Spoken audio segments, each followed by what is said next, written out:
Princess ডায়নার ছোট্ট একটা কথা ছিল, যার সাথে পরিচিত আমরা কম বেশি সকলেই।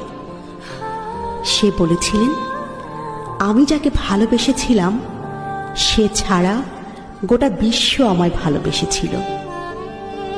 সৌন্দর্য, ব্যক্তিত্ব কিংবা আভিজাত্য কোনো কিছু দিয়েই প্রিন্সেস ডায়নাকে পেছনে ফেলবার মতো কেউ তার মৃত্যুর এত বছর পরও আসেনি।